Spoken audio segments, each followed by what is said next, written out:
The world watched as Qatar hosted the 22nd World Cup. This is a remarkable moment for the country. But what comes next when the World Cup ends?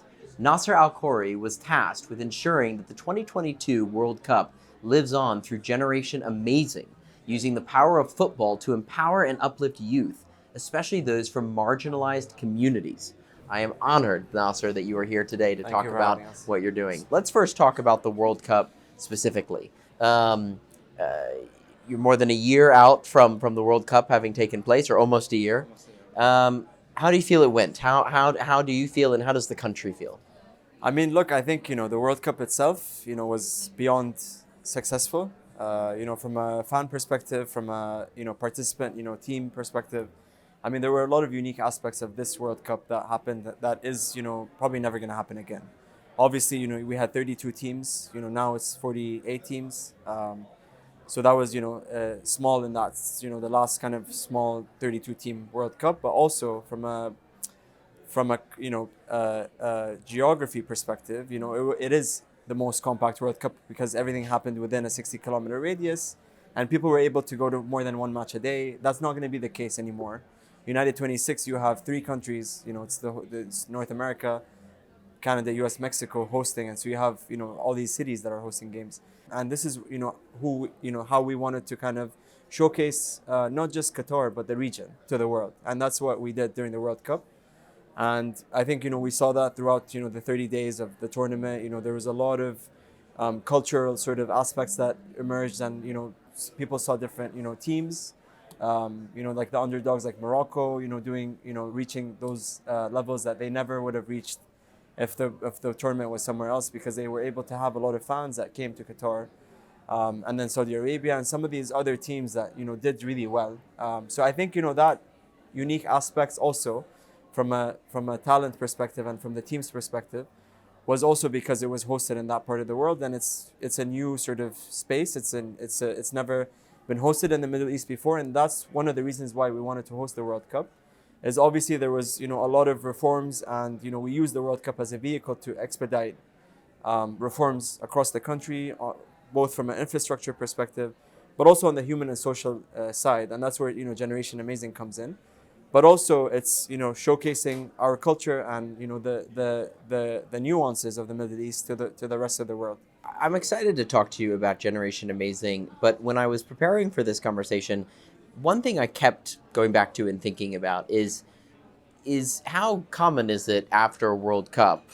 Is it that there is some sort of entity created as a continuation? Is this a purely Qatar thing, or is this something that is most common after every World Cup? Yeah, so it is a bit unique the way that we've looked at legacy overall, because I think legacy is part of the mandate. When you bid for a World Cup, FIFA kind of creates that mandate that you need to think about legacy and you need to plan for legacy to happen.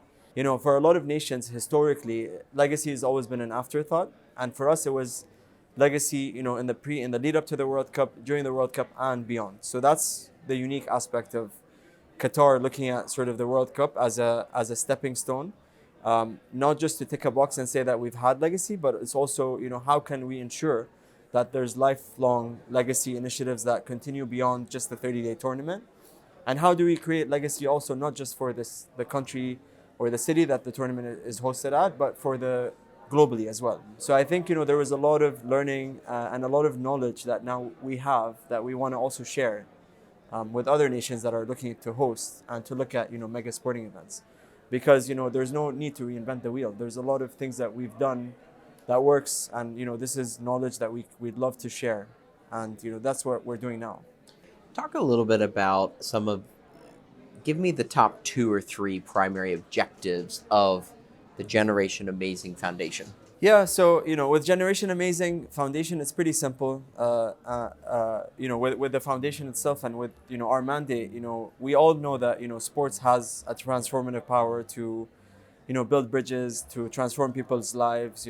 Obviously to embed different values, inclusion, promote different you know values and skills that we all believe in, right? So I think that's what we do. We harness that power of sports generally, but football specifically, to kind of create better opportunities for a lot of marginalized youth around the world. Not just refugee populations and IDPs, but also other youth around the world that are marginalized or don't have equal opportunities. So that's something that we do through Generation Amazing in the work that we do. So we have 4 programs. So the youth advocacy, the coach education and capacity building, the football community clubs. These are safe spaces that we built for different marginalized communities that don't have access.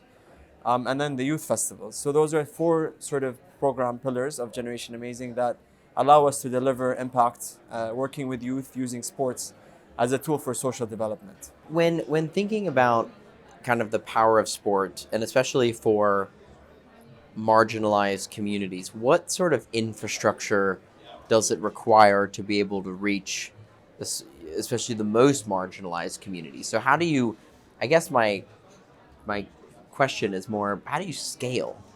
One thing that we do, differently than a lot of other NGOs or like development organizations is, we've heard this firsthand from our partners that we work with, is that we always focus on doing a very deep dive needs analysis of the issues of the community and the society, because everything we do is based on kind of understanding those challenges and designing interventions that address those challenges. And we use the football or the sport activity as a hook to engage with the kids. Obviously, you probably know this, but sitting in a classroom in front of a teacher is very different than sitting on a football pitch in a circle with your coach. People have, they're able to open up, they're able to express their opinions, they're able to talk about challenging subjects that otherwise are not, they're not able to talk about in another setting. So we kind of take advantage of that situation and kind of being on the pitch to expand and to do sort of as much as we can to address issues that that society faces, whether it's gender equality, whether it's social inclusion, whether it's drugs and abuse issues around different or violence or PVE. So that's what we do, is that we try to understand what the issue is, and then we develop programs that specifically address those issues. And the way that we do it is that we never prescribe programs on anyone. We always work with the community to understand those needs. And we basically empower the local members of the community to lead the projects on the ground. So it's us supporting and sort of taking a back seat, and then they're in the front. Because from a sustainability perspective, we always believe that in order for programs to be sustainable, ownership, local voices and ownership is very important. We can't be sitting in Qatar and saying, okay, we need to do this for a community in Rwanda or in India, or we need to sort of work with the local members of the community to empower them. And then we always have an exit strategy as well, because you can't just keep supporting a program. You need the program to get on its feet. That's what we do. We help community members and CBOs in different deprived communities to basically create long-lasting, sustainable programs that use sports as a tool to address societal issues. And so we've done that so far in over 75 countries, and we've reached 1 million lives of young boys and girls over the last 12 years.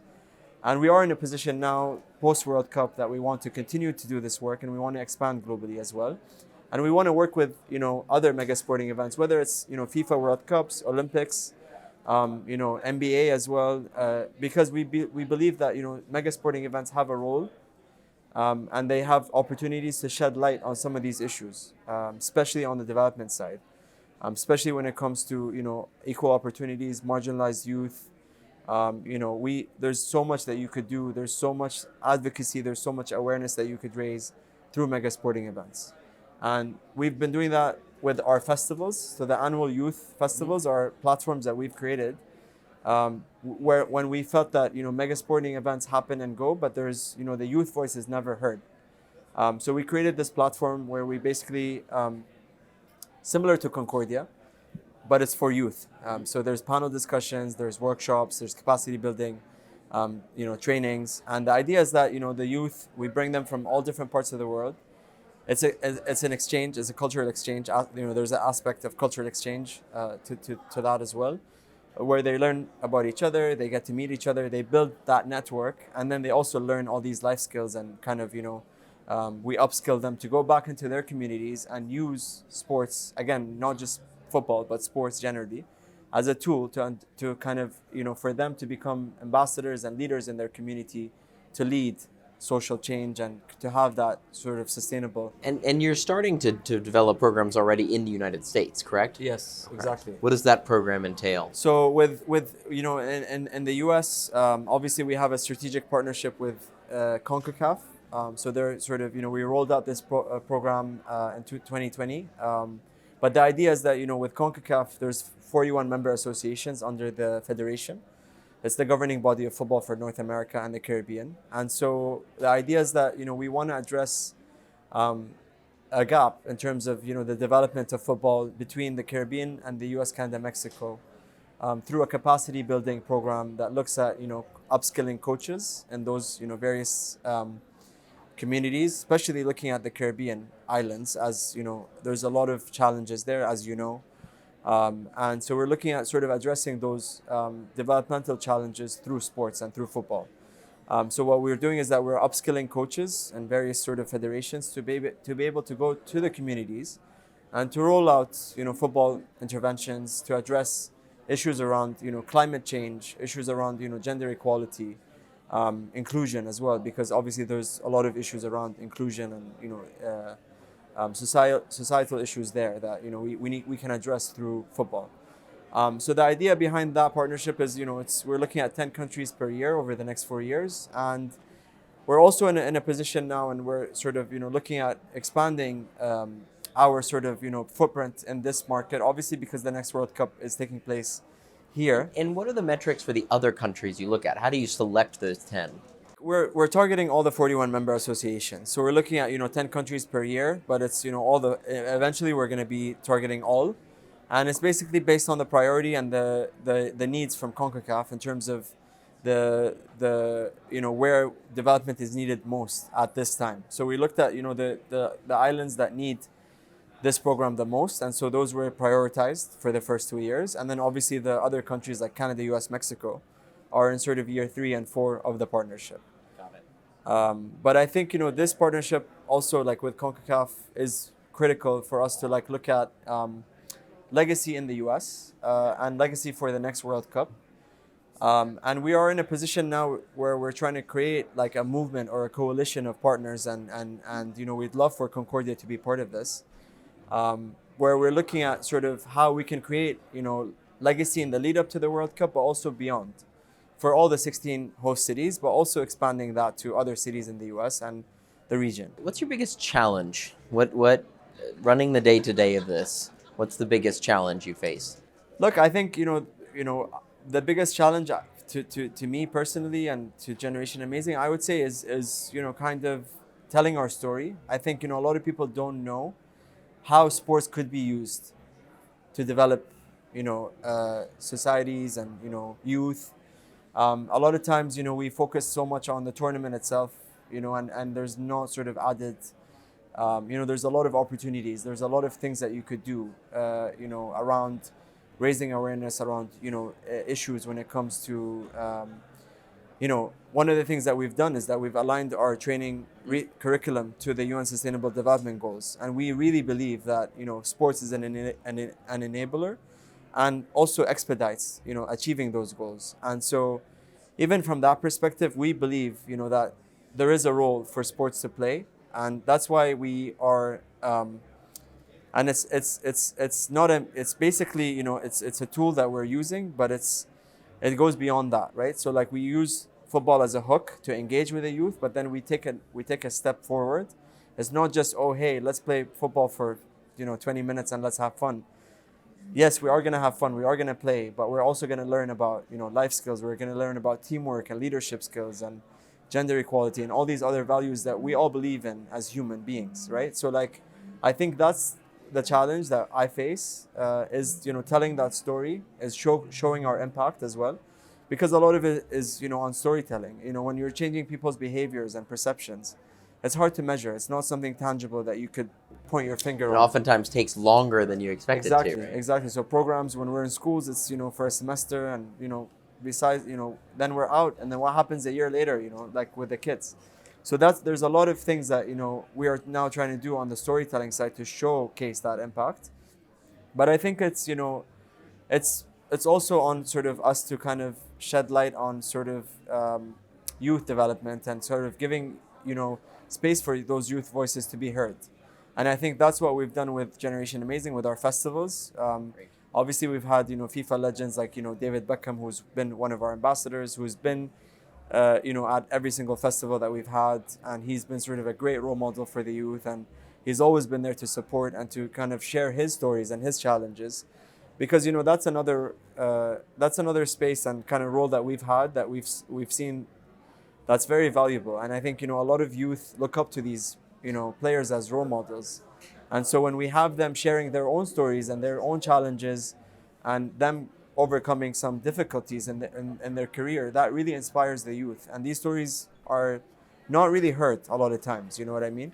You never hear, Xavi telling his difficult story growing up and becoming sort of, playing for this team and now becoming a coach and sort of, winning a World Cup and being a player and now so he shares those stories to the youth and they're all there and they listen to this. It really kind of, we've created an amazing platform similar to what you've created here. And so I think this is what we want to continue to do around mega sporting events, is to have that youth platform and youth voices heard, but also showcasing some of the challenges, that people face around the world when it comes to basic human rights. Well, Nasser Al Khori, thank you so very much for coming. It's great to see you and great to learn more about Generation Amazing and the Generation Amazing Foundation, and look forward to seeing great things. Thank you so much. Thank you for having us.